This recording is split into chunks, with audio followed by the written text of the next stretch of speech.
आता पाहूया दिवसभरातल्या टॉप 9 मोठ्या बातम्या।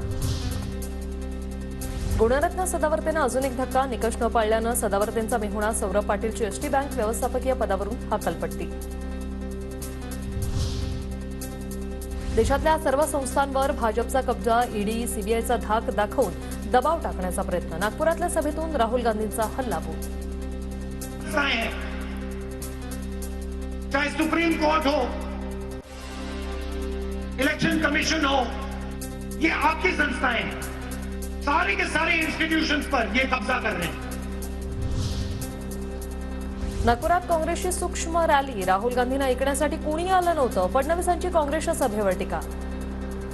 महारॅली म्हणतात येत नाही, कारण ती महा नव्हतीच, ती सूक्ष्म रॅली झाली।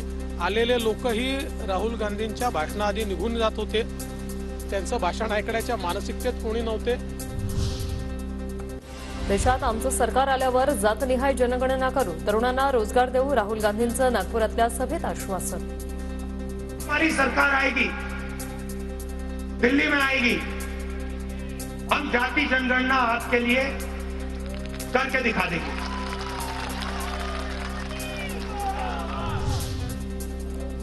अमरावतीत बच्चू कडू आणि शरद पवारांमध्ये चाय पे चर्चा। एकनाथ शिंदे मुख्यमंत्री असेपर्यंत वेगळा निर्णय घेणार नाही, शिंदे मुख्यमंत्री नसतील तेव्हा विचार करू। शरद पवारांच्या भेटीच्या पार्श्वभूमीवर बच्चू कडूंची प्रतिक्रिया। सध्या शिंदे साहेबांसोबत जेपर्यंत ते मुख्यमंत्री आहे तोपर्यंत असं कुठलाही निर्णय घेतला जाणार नाही। शिंदे साहेब नसले तर मग कदाचित घेऊ। बच्चू कडूंची महाविकास आघाडीत यायची तयारी असेल तर उद्या इंडिया आघाडीच्या बैठकीत याबाबत चर्चा करू, वडेट्टीवारांचं वक्तव्य।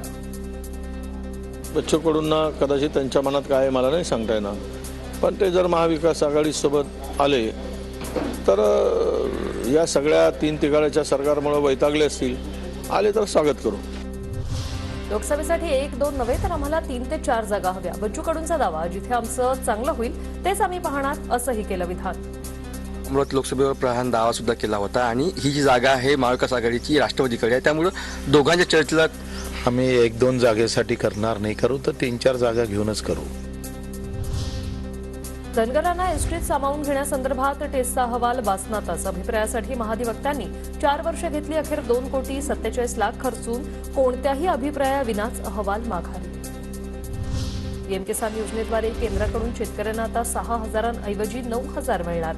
पीक विम्याची व्याप्तीही वाढवण्यात येणार असल्याची माहिती।